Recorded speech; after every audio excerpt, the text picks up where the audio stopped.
Welcome back, everybody, to your three-man booth entering NFL Week 13. I'm Dan Salem with Phil and Bud. We all had a nice Thanksgiving. Got a little Wednesday afternoon football.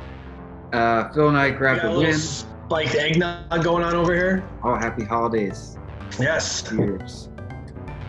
And heading into this week, after a crazy week, the lines are a mess. We don't get got a break anymore. Phil, who you got in Week 13? Man, so I usually don't lay this many points. I don't like laying double digits. But Adam Thielen is coming back because he was positive, then he was negative, then he was positive, then he was negative. He was probably never positive anyway. The Vikings are playing the Jaguars, who are trotting out Mike Glennon at quarterback this week. Dalvin Cook is going to have a field day. Justin Jefferson is appearing as a fantastic wide receiver. Thielen's coming back. I don't see any reason why that game should be close. So I'll lay the 10, and I'll take Minnesota. I'll lay the double digits. Then, this might surprise everybody. I know what we saw on Sunday afternoon against Tampa Bay when Tyreek Hill had 900 yards in the first quarter. But the Broncos are getting 14 points. Now, this is a divisional opponent, and I think we can all say that the Broncos defense is a hell of a lot better than the Tampa Bay defense. Yeah. Mostly because it's a division opponent, and I feel like a lot of these teams in those divisions are built to beat each other and play with each other because they know their tendencies. So give me I'll take the 14 points against Kansas City. Well, and they should have a quarterback back. So I think they will have a quarterback. Absolutely. This would be a safe bet there. It's more so just the defense, and the Chiefs will probably get out to a lead and do what they should have did against Tampa Bay and just sit on the ball and take their foot off the gas because there's no reason to get out, and run the score up to get guys hurt. I mean, Jesus, we'll get into Daniel Jones in a minute, but people are going down with injuries every week, so why chance it? Yeah. So I'll take the 4. I'll take 2 touchdowns. That's a lot. It's definitely a lot.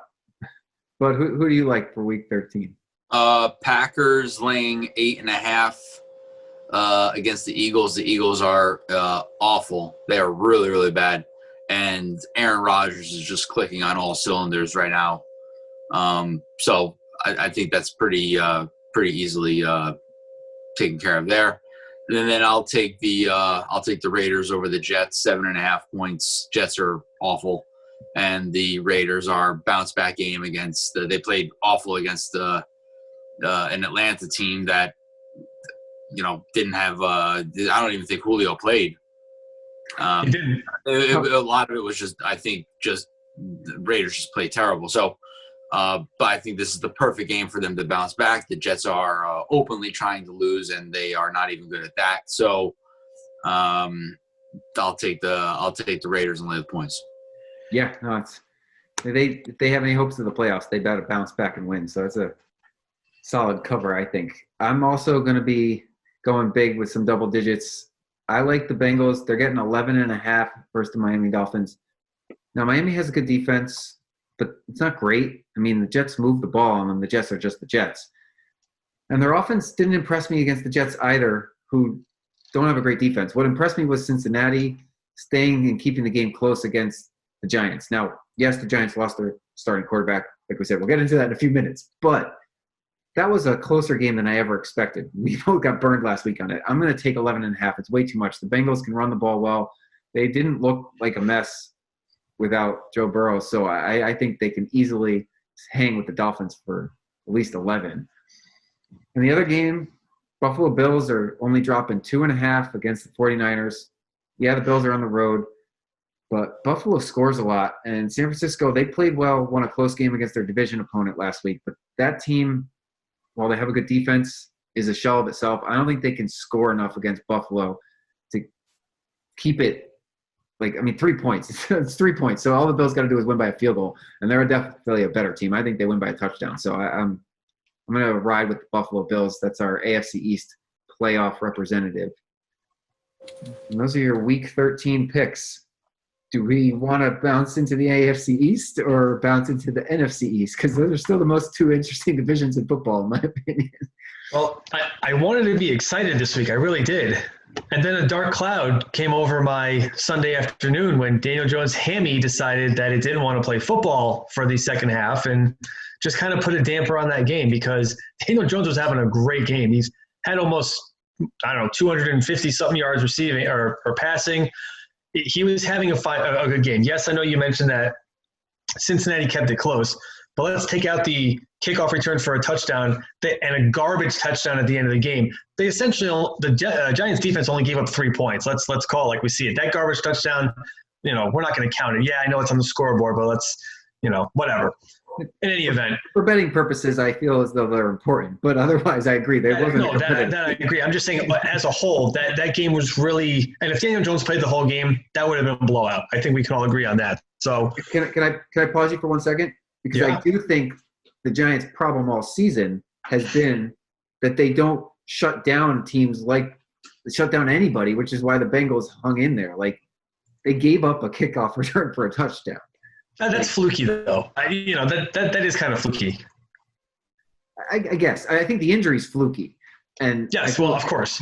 I think they would have won by a lot more if he didn't get hurt. But there's something to be said for letting teams hang around, and that's why the Giants are 4-7. And then we got to question whether they can hang on to this division because they are in first place. So yes, yeah, gosh, we were talking about this before. So I think realistically, this division's coming down to 2 teams: the Giants and Washington. Dallas has no shot, and the Eagles have. I mean, Christ, they looked pathetic on. Was it Monday night or Sunday night? I don't remember anymore. Monday. I mean, the Eagles look absolutely terrible. Zeke's running for 40 yards. As you know, he's on your fantasy team. He's not getting you anything. No, I need to bench him again. He had that one good week. The Cowboys had one good week, and then they looked like a crap fest on Thanksgiving. Those Thanksgiving games were unwatchable. It made me, the only problem with that game is one of those teams had to win, and I was kind of rooting for Washington only because we have the tiebreaker over them. So that's why we're technically number 1 in the division. But so we're going through the schedule, and Washington has a brutal schedule. They got to play Pittsburgh, they got to play Seattle, and then they got to play. I don't remember the third one, but it wasn't a winnable one. No. Anyway, I forget what it was. So they can conceivably go 0-3, 0-4 the next 4 games. We're trying to go through. Let's pray Daniel Jones is out 1 week, for argument's sake. So I think we're going to chalk up the Seattle as a loss. Then they got to play Arizona, Baltimore, Cleveland, and Dallas. Well, they're going to beat Dallas. You have to steal another game somewhere. Well, they need to win 1 game in the NFC. I wrote an article 2 or 3 weeks ago, and so the only opportunity is Arizona. They got to beat Seattle. Or they're going to lose Seattle. They're going to lose Seattle. Yeah, I think probably. I think there's one more game in there, but. Yeah, they need to – Cleveland, Baltimore, and then Dallas. Oh, okay. Yeah, so they really need the NFC victory to hold that tiebreaker in the conference with conference record because I think they'll be tied with the division record, if I'm mistaken. Now, maybe I was doing a tiebreaker not Washington. For who, though? No, I may have been giving them the Eagles tiebreaker. No, the Eagles got the half game of the loss. Yeah, but the Eagles, oh, man. I mean, you saw that on Monday night. Who are they beating? They're not beating the Packers this week, that's for sure. Let me, Christ. No, I know. They got no defense. Washington and the Giants have a defense, which is why they can actually win. The Eagles have to play the Packers, the Saints, the Cardinals, the Cowboys, and Washington still. Well, so we don't think that the Seahawks have a great defense. Now, they have a great offense. Well, they don't.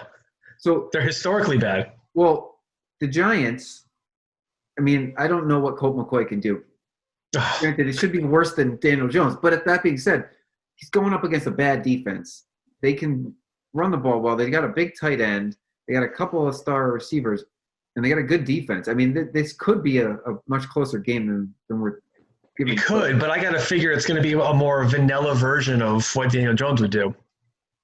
Yeah, you'd assume, but we don't know. Listen, I hope I'm wrong, and I hope Colt McCoy comes out and puts up a spectacular game, but I don't see it at the moment. Yeah. Well, I mean, I think Washington probably loses, and Cowboys probably lose, and the Eagles probably lose this week. So yeah, right. So if they lose against Seattle, they're not going to lose any ground. We were talking before. I don't want to see them win a division at 5-10 or 5-11, 6-10. I wanted to get to 7 to at least be sort of respectable, but that's going to be tough.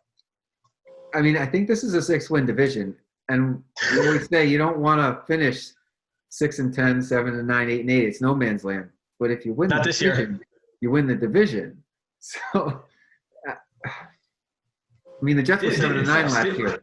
The Jets this week's a loss. This week's a loss unless we get lucky, and then we'll see what happens if Daniel Jones is back because Kyler Murray's got a shoulder thing going on. He's not running the ball. And if he's not throwing the ball because of a shoulder, DeAndre Hopkins is basically useless because he's just going to run down the field and not get the ball thrown to him. Yeah. Well, but this question's for you. I'm going to toss it to you for a second. The 7-9 Jets from last season, are they better than the 4-win Giants of this year or worse?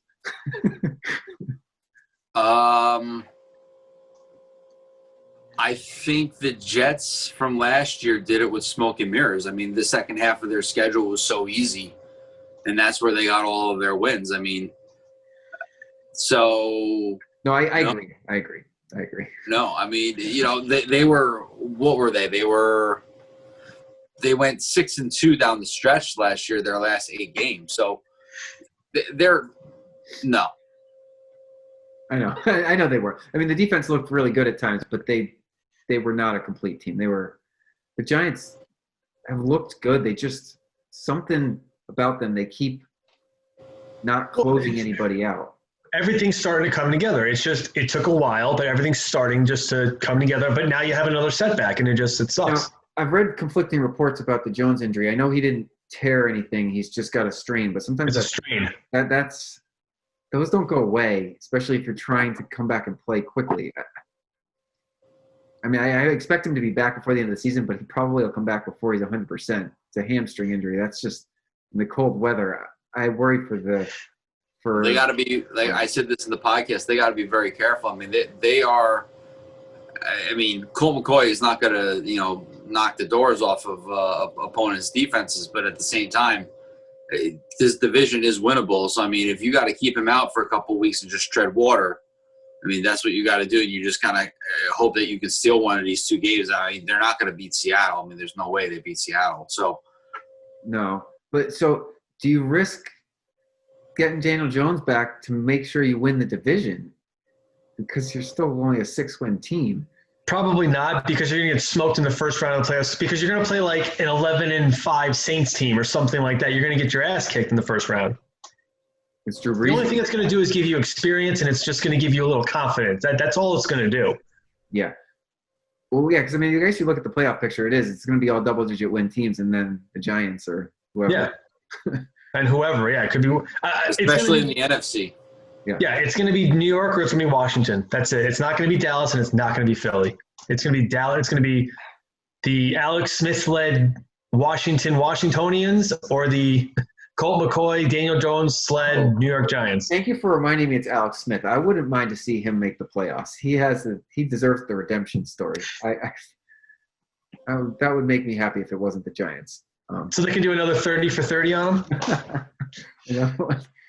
Yeah, well, maybe he'll go be the quarterback of some other team next season. So we were talking about this before. The Jets, we thought, had a winnable game against the Dolphins. That clearly didn't happen. What do you think about the last game of the season against the Patriots? Jets are 0-15. And Jacksonville's 1-15. And as Bud told me, Jacksonville would win the first pick via tiebreaker, whatever it is, conference, division record, whatever. It's division because they won against the Colts. All right, division, right. So Jets are winning the game, whatever, by 1 or 2 points. Cam's driving down the field, about to punch it in, and Belichick's like, you know what, take a knee. So it screws the Jets out of the number 1 pick. Actually, Phil, not to cut you off, Dan, I'm sorry. If that were to happen, I'm just thinking about this. The Jets would then have a division game, 2 that they would win. So I don't know what the secondary tiebreaker would be. I think it's conference record. They'd each have 1. And then it would go to what? It might go to point differential, and the Jets currently have the worst in the league. So then the Jets would still have the number 1 pick. Oh, yeah. That takes the fun scenario out of the question. And they've been significantly scoring few enough points to retain the lead in point differential. Like they're ensuring they don't. Because you can't, if it's conference record, it's the same because they're both 1-15. If it goes to division record, they're both the same because they just won 1 game in their division. It might be head-to-heads. It might be head-to-heads next. But they didn't play head-to-head. No, head-to-head of common opponents. I never liked that stat or that tiebreaker. That's I don't know. I never liked that one as a tiebreaker. It's why it's the 3rd level of tiebreaking or fourth level of tiebreaker. They just flip a coin at that point. You have a better. I don't know. I never like common opponent tiebreaker because that's so different. It's so situational. I agree. So the Patriots may actually be in a position to make the playoffs with a win in the final week. You think so though? There's an extra spot. I don't think they're a good enough team, but they're managing to steal games, and they're not that far out. I mean, they're like Cam only completed 8 passes this weekend, and they somehow found the way to win. Cam looked awful. I know. I mean, terrible. I mean, how far he's fallen. I mean, he didn't look good at all. So New England right now is 3 games behind Buffalo in the division and 2 games behind Miami. Right, but what's their wild card? So it's Pittsburgh, Kansas City, Tennessee, Buffalo, Cleveland, Miami. Oh, shit. Here we go. Playoff. Now they do it. Okay. Pittsburgh, Kansas City, Tennessee, Buffalo. They're your 4 division winners. Right. Cleveland. Oh, and Miami at 7-4. Right. And then Indianapolis. So Indianapolis is at 7-4 or 6-4? 7. All right. So technically, mathematically, they still have a chance. Well, see, Indianapolis isn't playing. I mean, they're okay. Then Phillip Rivers. I don't know. 7-4 and 5-6 is a big difference, but considering the Patriots have a win against the Jets for sure, I don't know if they have a couple more guaranteed victories on their schedule or not. But yeah, all right. I mean, so there's still 5 games left, so it's possible. So I won't rule it out. There's a decent chance they finish 9-7. I'm not going to put it past them. I mean, it's more likely they're 8-8 or 7-9, but they could get to 9-7, and that might get them in the playoffs. And Tampa Bay could miss if they keep playing like this. So, oh man, Tampa Bay, jeez, that defense is falling apart. They were on such great. Tampa Bay their offense isn't their problem. Mm-mm. Their defense has fallen off a cliff the last 4 weeks, and Tom Brady can't throw the ball downfield, and there's too many weapons. I mean, who's getting the ball? Is it Antonio Brown? Is it Gronk? Is it Galladay? Not Galladay. Evans. Is it what's the other guy's name? I was. Well, no, I'm blanking on it. Godwin. But I was going to make the point. If he can't throw the ball downfield, who cares who the weapons are? I mean, we knew this was coming. It's late in the year. It's cold. He's an old man by NFL standards, and of course he can't throw the ball down the field anymore. It's December. I mean, I know last week's was a 4:25 game, but it was the national game. I mean, they're on national TV like every friggin' week, and they're getting their asses kicked every single week now. Like it's almost embarrassing. The Saints did it to them, the Rams did it to them, and now the Kansas City Chiefs did it to them. Yeah, and I mean, Tom Brady's always going to be national TV because everyone knows who he is. But this team is. They're dangerously close to missing the playoffs. I mean, we go through the NFC teams. They're the 6th seed right now. They're 7-5. They're 6th seed. Yeah. But I mean, I wouldn't. Who's creeping on them? Minnesota's creeping on them. I know that the Vikings are not great, and they're a couple. So Arizona. So Arizona's 6-5. Yeah. And then Minnesota, Chicago, and San Francisco are all 5-6. 5-6. Oh man, imagine the 49ers bounce back from that slew of injuries to steal that final spot. I mean, they could do it too. Well, they're starting to get healthy. Debo Samuel's coming back. Brandon Ayuk's off the COVID list. So Debo looked great last weekend. What's his name? What's the hell's his name? Mostert came back. He ran. He looked pretty good. Yeah. Well, as the Rams are falling apart, the 49ers are coming together, and same with the Cardinals. So it's really interesting. I think I picked 3 teams to make it to the playoffs out of that division, but I don't know which 3 now. So I wouldn't put it past them jockeying in position because we got that extra playoff spot. It's possible all 4 make it at this point. It's possible. It is, yeah. I mean, that'd be crazy. That'd be wild. It really would be. So how did you watch, or how did you like lunchtime football today? I enjoyed it. It wasn't good football, but I enjoyed watching. I mean, it was the middle of my work day too, so it wasn't fully invested. But it's weird on a Wednesday to have football. It's just weird. And do you think they forced the game? Because I was reading conflicting reports about other tests that were ignored to ensure the game happened. It's interesting. They definitely did. The NFL is a mess right now. Yeah. Well, this has been the worst week of the season so far, even though they didn't miss any games. But it's every team has one.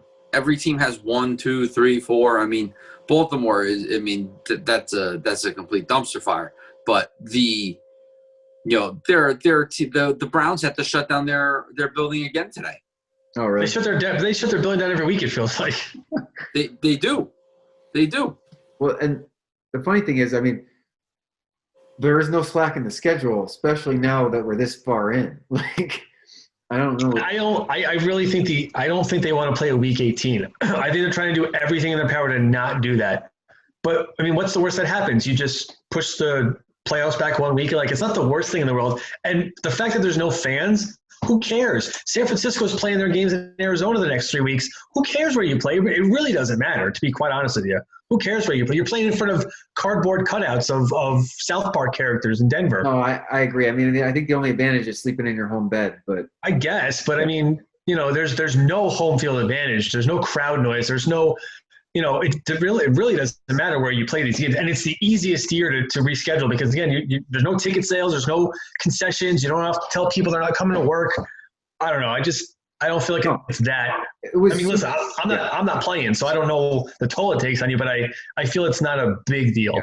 Well, I was reading quotes from the Steelers who were planning to play Thanksgiving and then have over a week before their next game because they got their bye taken away from them. So they were going to have like a pseudo bye after the Thanksgiving game to make up for it. And then they were going to play Sunday, so they had to prepare for Sunday, then Monday, then Tuesday, then Wednesday. So they never got time off. They were consistently preparing for Baltimore, and now they got 3 days or whatever it is to prepare for the next opponent. That sucks as that team. Like, that stinks because it wasn't Pittsburgh's fault even. It was Baltimore's fault. And they're not. Pittsburgh's a team that gets screwed all the time here because Tennessee got screwed them, and now Baltimore. Yeah, but they're 11-0. So what Yeah, they're 11-0, right? So they're not complaining, right? Yeah, they didn't let the Ravens forfeit, but they still beat them. Let's hope that's the worst of it. I don't know. Let's hope that's the worst. This is the worst of it. Well, what do you think's worse? The game's getting delayed or a team having no quarterback? See, that's just an unfortunate situation because that's one way of putting it. Go ahead. No, I thought I read it. I thought teams were doing this, like I was telling Bud before. You have one quarterback attend meetings in a Zoom room or something like that. Like, if you have 4 quarterbacks, have 3 in the room and have 4 being, virtual. The guy that's probably never going to play anyway, who cares if he's in the meeting room with anybody? Just for this scenario, so you don't get your whole team wiped out. I don't know if they were at work or if they were out after work together. I just know all the quarterbacks were together, not protecting themselves, and one of them exposed the rest of them. No, it was in a meeting room. They have it on camera.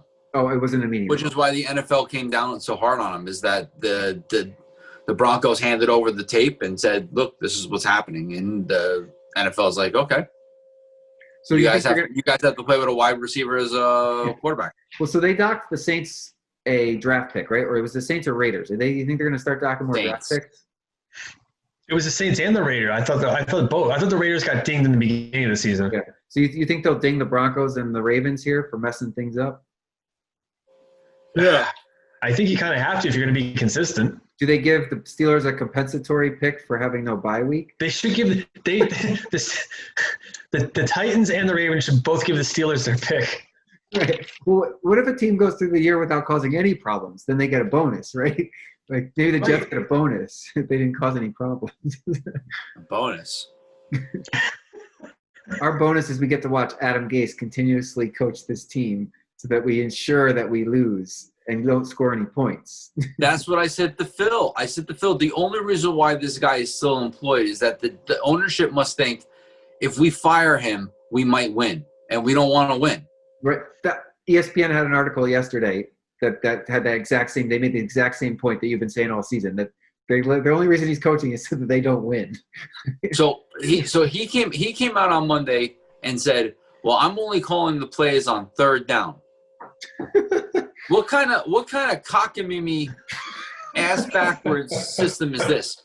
He's only calling plays on third down. Phil, what were they on third down on Sunday? 3 for 13. Terrible. Wow! Look at how good play calling that was. So imagine this. You're on the sidelines, or you're Sam Darnold in the huddle. One guy's calling the plays for 2 downs, and then all of a sudden another voice is in your head for third down. And then it switches back to another voice if you get back to first down. And then it's like, wait, and then there's another voice chiming in. Well, by the way, you're not allowed to audible at the line either. You call what I call. You run what I call. Right. Because that works out so well. No wonder why this guy's a complete mess and he doesn't know how to play quarterback anymore. You think they'd give him one game where he could just audible away and just fling it and have some fun, or wait, then they might win. If I were the Jets, I would. The only reason why they're playing him is that they are praying that he has somewhat of a good stretch of football to get his trade value up, that they can get maybe a second or third round pick for him. Because right now, if they trade him, I mean, you're getting a 6th round pick for him. No, you're not getting anything there. He is playing awful, and I don't. He's not playing well. It's that simple. But he's not getting coached. The play calling is terrible. The wide receivers aren't running the right routes. He's trying to force the ball into spots that don't need to be forced. Mims looked. I liked the connection between him and Mims. I mean, it was the first time all season I'd seen it happen, and they got a Mims looks good. I like Mims. He's got good hands. Yeah, and that was a nice. I mean, he's a rookie. He's just starting to get in because he was injured. So what's stopping Darnold from just calling his own plays at the line and being like, screw this, I'm going to call the plays, guys? Well, if he's doing it for the team, he wants the team to lose, right? Phil, first of all, he's not going to be there next year. What does he care? So, I'm not sure that's true. I mean, why would the Jets get rid of him at this point? So they're going to draft Trevor Lawrence. Yes, but you need somebody as a bridge quarterback. Look how most of these quarterbacks There's no way. If you draft Trevor Lawrence, there's no bridge quarterback. You just throw him in.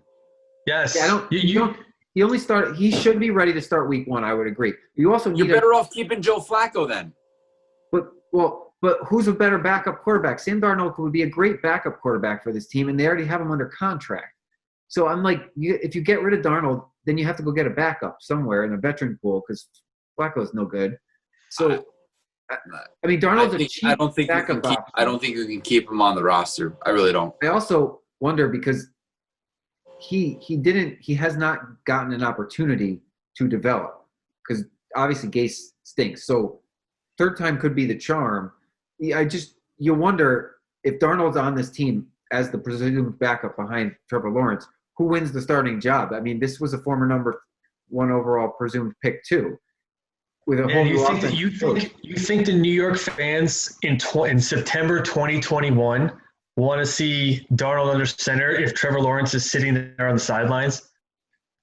I don't think a coach worth his contract cares what the fans think. You're right, but Sam Darnold's going to be looking over his shoulder every time he throws an interception. The fans are going to be throwing, chanting for Lawrence every time he throws an interception, or every time he throws an incomplete pass. I mean, isn't that the way it is in New York anyways?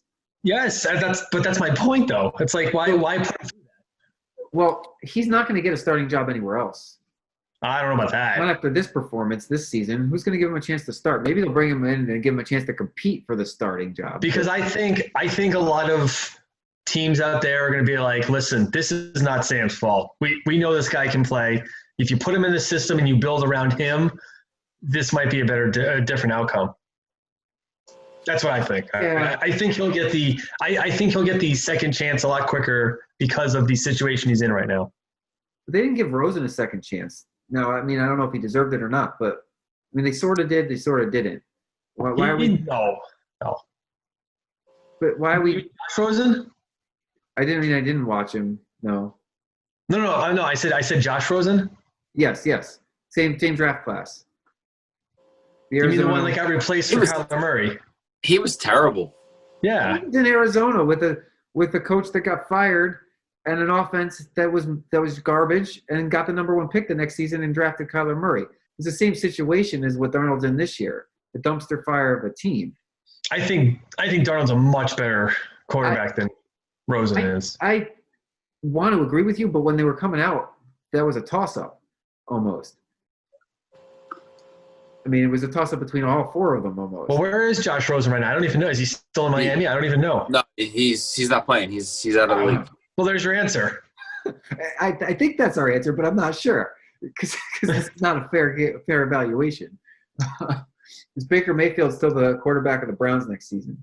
Yes. Yeah. Yeah, because this team's making the playoffs. I think you're right. But not only is this team making the playoffs, I mean, they have a legitimate shot of going 12-4.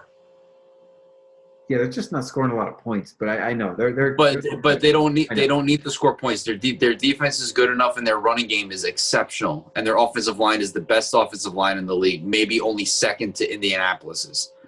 I mean, they're that good. So they're going to control the clock in the playoffs. Baker's going to make plays where it's going to be like Mark Sanchez did the first 2 years of his career. Yeah, Exactly what it's going to be. Is Darnold the quarterback of the Patriots next year? No. No. Okay, we'll end it on that note. We're heading into the holiday stretch. This is a crazy week 13, guys. Let's have some good football.